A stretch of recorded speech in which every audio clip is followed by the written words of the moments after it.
sure they will say so. What's going on, you guys? Thanks for tuning into another episode with the Country Slicker. Today we're going to be talking about we're going to be going over the quad 2014 Canam Outlander 650 Max XT.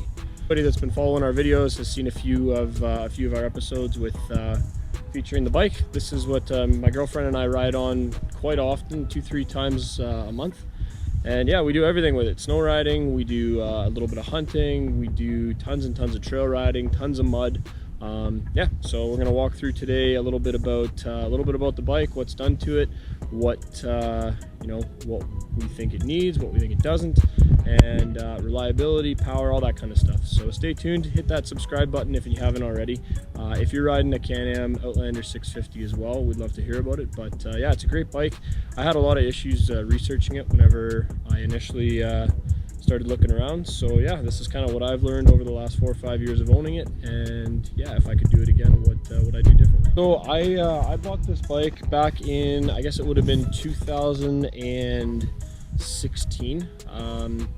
Bought it used, bought it with 500 kilometers on it. Right now it has just over 4,500 kilometers, so about 4,000 kilometers in 3-4 years. So as far as reliability goes, the motor and the transmission has been awesome. CVT system works excellent on it. Haven't had any real issues with it.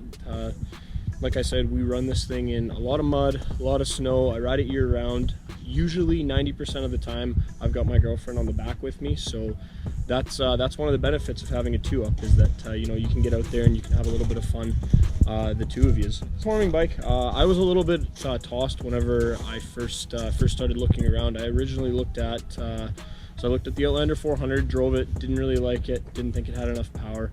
I went and got a demo on one of the Arcticat 1000, I think it was, but they're in a single cylinder. They do still have the 2-up, and then I also tried out a couple of Polaris bikes, Sportsmans, that had the 2-up seat added to it. This one hands down won. The Can-Am rear seat, super comfortable. I can ride all day. I can go 8-9 hours, no problems. And the girlfriend's back there, and I don't even know she's there. So with a passenger, it's really great for 2-up riding. It's got the nice integrated foot pegs, which I've been told by several people now is a really nice benefit. It's something that it helps keep them stable. They've got their own hand grips, their own foot pegs. That allows them a lot of mobility while they're on the back of the bike, which is awesome. What's broken? So in the 4 or 5 years now, I guess we're going on year 5 with it, that I've had it, so over about 4,000 kilometers. Axles, 2 axles go. Power steering unit did go, although they did replace that for me under warranty, which was great. The rear diff, I had the rear differential blow on me, which was no fun. Partly my fault. I was in the habit of only changing the oil in the front and rear diffs every 6 months, so I'd change it once before the summer, and then I'd change it once again before the snow flew. You have to do a little bit more maintenance than that, especially the way we ride this thing. We love to bury it, we love to get deep in the mud, so that's kind of my fault. If I had been changing the fluids more regularly, I feel like the diff would have lasted way longer. It is known that the Can-Am Outlanders do have a weak rear diff, especially the G2s like this one. Rebuilt the rear diff. In hindsight, I wouldn't have rebuilt the stock one. I would have went and purchased a Mud and Wheels rear diff. It's about the same. I think I paid $1,000 to get it rebuilt, and to get a Mud and Wheels diff would have been $1,000, $1,100. So should have gone and done that, but hey, at the time we started digging into it and just started replacing seals, and ended up with a fully rebuilt differential. So the front and rear drive shafts have been great, haven't had any issues. As far as the gas mileage, it's awesome. The 650 is great. Really like the motor. It's got a lot of power. I haven't had any issues whatsoever with saying that I'm not keeping up. As far as the snap from it, sure, an 800, an 850, or a 1000 would be a little bit quicker, definitely. And I've actually I've been lucky because I've driven both of those, and they're great. I can't say anything bad about them. They're a super nice bike. They have the top end for sure. If you're ripping fire roads, or you're out on the farm checking fence and you're driving quickly from one spot to another, that's where the 850s and the 1000s really shine. The 650, even with 2 people on it, it's fine. Most trails you don't go you know, much more than 30 or 40 kilometers an hour anyways. And that's the one nice thing about the 650 V twin, is you really have that low end grunt. Really happy with the motor. I use less gas than everybody else, which is a benefit for sure. In terms of the aftermarket on this bike, so a couple of things that we've done. Number one, obviously the color. I almost didn't buy a Can-Am just based on the color. I hate the yellow. I think it's disgusting.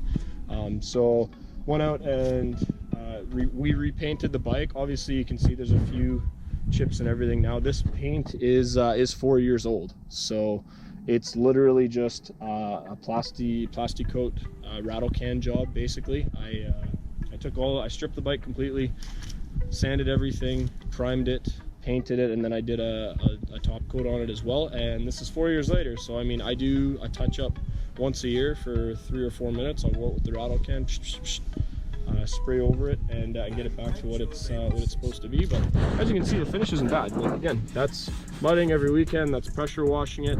It looks good.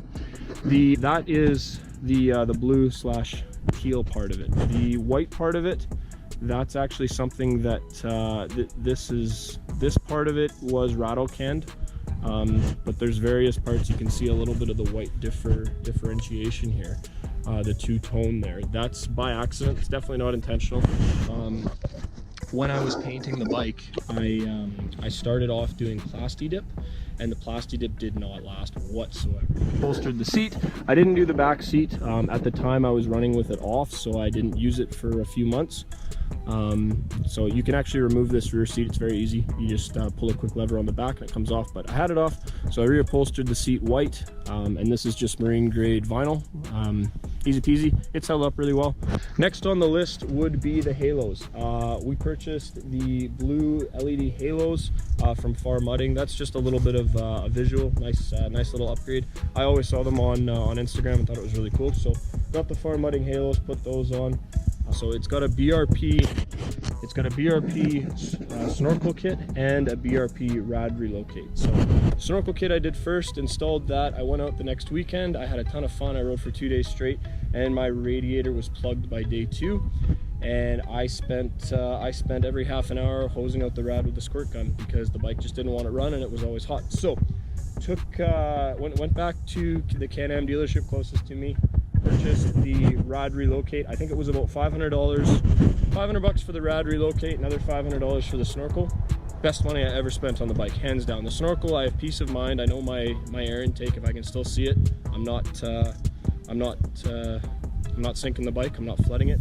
The rad relocate, I have never washed this in probably 4 years. So 4 years, haven't washed it. It stays cool. It kicks on and off. It actually comes on a lot more in the snow, I think, just from the low speed and really going at it with the tires. But yeah, it's awesome. Best mod I've done, hands down, is probably the Radiator Relocate Kit. Especially here in southern Alberta, there's lots of mud, and it's that thick clay mud. It really likes to plug your radiator. So if you don't already have that done, that's an easy $500 to spend, I think. These are 27-inch Mega Mayhems on the stock rims, and they're awesome. They do really well in mud. Obviously, they've got a super aggressive pattern for the mud. They do really well in terms of snow flotation, except for when you really tromp on it. They dig down a little bit in the snow. Haven't had a chance to test them in sand yet, but I'm sure they do well on that. And on the hard pack, they're fine too. They're being an aggressive tire. They're a little bit rough under like 10-15 kilometers an hour, but that goes away as soon as you speed up. So for me, because we ride so many sloppy trails, I think it works really well. I'm pretty happy with them. I was really debating between these and the Pitbull rockers. I think is what they were called, Pitbull rockers or Pitbull growlers.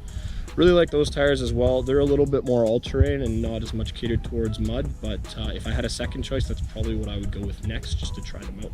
As soon as I went to the bigger tires, got the 27s on, I definitely noticed that I was lacking a little bit in the power department, so I put a Dalton clutch kit with an upgraded primary spring in. I think it was whatever, $250, $300 for the Dalton clutch kit. It's upgraded weights, and you get a couple of shims, I believe, on the weights as well. And then you've got an upgraded primary and secondary spring to change your shift in and shift out. Super worth the money. It brought me right back to where I was stock, and it didn't change my top end much at all. I think before I could max the bike out at like 105 kilometers an hour. Now it's closer to like 90 by myself, maybe 92, 93 kilometers an hour. So I lost a little bit of top end, but the low end grunt that I've got, especially when I'm in 4 low and I'm hammering mud, no problems whatsoever. So really happy with that Dalton clutch kit as well. Have any regrets? No, not at all. 650 was awesome. I'm glad I made the choice. I'm glad I went with Canam.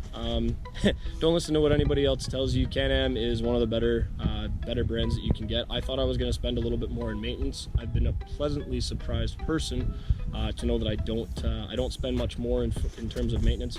Do your oil changes, change your diff fluids, change your gearbox oil once a year.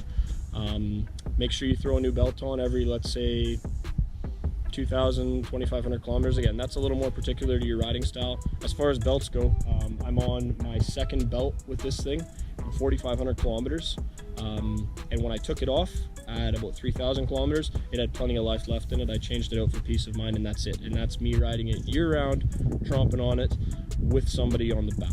So only side note I would have about this Canam Outlander 650 Max XT, with riding with 2 people, the bigger tires, riding plenty of mud, I burn through brake pads. I hate it, but I've tried them all. I've tried semi-metallic, I've tried full metallic, I've tried ceramic pads, I've tried everything. Usually if I'm lucky, I get 300 kilometers out of a set, if I'm lucky. So that's usually like 3 or 4 good rides.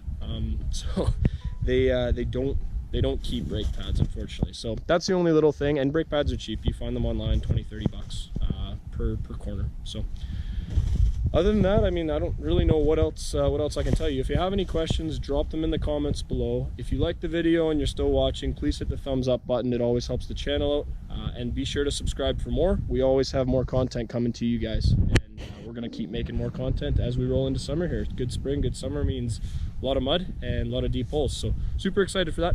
Thanks for watching today, guys. And if you have any more questions about the Can-Am, please drop a comment below. I'll do my best to get to it. All right, Country Slicker out.